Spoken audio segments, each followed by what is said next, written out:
Nice kayo. Hello everyone! It's me again, Harley Quinn Magbanwa, ang kulutog buhok nga dili lisensyadong maestra sa kabataan about Bible.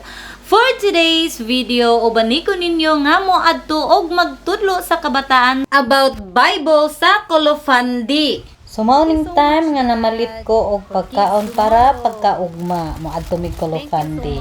So si Uncle Peter ang naghatag ana. Yan, good morning everyone. So nag-prepare ko kay ato may Kolofandi karon kay magkuan po ko sa children ministry. So see you mamaya. Bye. Yan, ready na mi para mulakaw. So nag-ato sa Midrila si Slenvic. Yan. Yan, see you mamaya. God bless. Og morning time nga naghapit mi kay Sis Angie. So partner nako sa paghandle sa children ministry. So panglakaw na mi anak paadto og Kolofandi gikan nila Sis Gina. So morning dalan among giagian no paadto Kolofandi. So na kuan din na siya landslide tungod sa kusog nga linog. So naguba jud ang tulay. So biskin hadlo kaayo no pero gwapo kaayo ang view. Gwapo kayong creation ni Lord. So biskin lisod ang dalan, hadlok man pero padayon. So kauban na mo si Pastor Choi dira sa mong gisakyan nga tricycle. So si Pastor Choi among host pastor sa Mag 7 Church. So kita nyo ang view, gwapo kaayo, taas kaayo siya. Og diring dapita nagbaktas na mi kay dili ka kaya ang tricycle nga mudala o mubit-bit sa mga pasaka. So nagbaktas mi kauban ni Pastor Choi. Kapoy man jud siya no, tinuod jud kapoy kaayo lalo na makuratan ka but sulit man pod kay para man na sa Ginoo. Isa pa kauban na mo si Pastor Choi nga nagasupport. So nagbaktas namin na naman sa Kolofandi. Paktas mi kay lisod king dalan. Uy, Jesus name.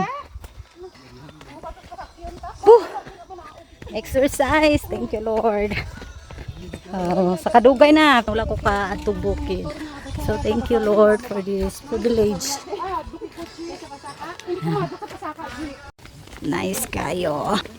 Wow! As you can see, gwapo kayo ang view. So sulit na sulit kayo biskin pag isa ka oras og tunga ang among baktas paadto sa Kolofandi ug pauli na po. Nice kayo. Okay lang kay nganuman kabuluman ming ang Ginoo restore sa mong kusog og naay mga bata ang nagpaabot dito og ubang tao. So para sa buluhaton sa Ginoo, so kaya gyud nato na. So para sa ihang glory. So morning time nga magtudlo ni. Sige, sabay na tugtog. Sundan ang tuha, pero mabalik yapon tayo kaduha. Balay ko sa langit, nagasiga-siga. Balay ko sa langit, nagasiga-siga. Balay ko sa langit, nagasiga-siga. Sa likod, sa pamanod. Ginoo, Ginoo, hinumdum na ako. Ginoo, Ginoo, hinumdum na ako. Ginoo, Ginoo, hinumdum na ako. Sana imo pagbalik. Ako ay may ulo na aking ginagalaw. Salamat sa may kapal. Ako ay may balikat na aking ginagalaw. Salamat sa may kapal. Ako ay may kamay na aking ginagalaw. Salamat sa may kapal. Ako ay may bewang na aking ginagalaw. Salamat sa may kapal. Ako ay may paa na aking ginagalaw. Salamat sa may kapal. Ug morning time nga nag-opening prayer si Sis Angie and then sa story time nila which is the word of God. Nahimong harang. So muna nahimong harang nato sa Ginoo. So dili ta makaduol. Apan ang gift o regalo sa Dios mao ang kinabuhing walay katapusan diha kang Kristo Jesus. Asa daw nato makuha ang kinabuhing walay katapusan? Asa nato makuha ang kinabuhing walay katapusan? Okay, kisay pangalan kay Jesus Christ. Very good. Kay Jesus Christ nato makuha ang kinabuhing dayon. So siya ang pamaagi para maluwas og naatay kinabuhing dayon. Wow, di ba? Mudawat lang ka kay Jesus Christ, muila lang ka kay Jesus Christ, so naa na kay kaluwasan. So makauban nato ang Ginoo dito sa langit for eternity sa walay katapusan. Suning anak ang maayo ang Ginoo. Unsa daingon niya? Ang gift sa Ginoo is unsa Apan, kinabuhing walay katapusan. Tungod kay kinsa? Kisay pangalan nato? Kay pinaagi kay kinsa? Marisig na to ang kaluwasan pinaagi kay kinsa? Sige pa dayon. Oh, kinsa nga Ginoo? Okay, Jesus Christ. Og after di ay silang story which is the word of God, so muna ni siyang time nga nagpadula ko sa ila. So as you can see, grabe nag-enjoy ang mga kabataan og nag-enjoy pug ko of course. So dili kabayran og kwarta ang kalipay nga gihatag sa ako. While nakita nako ang kabataan nga naga-enjoy dagko kaig mga ngisi.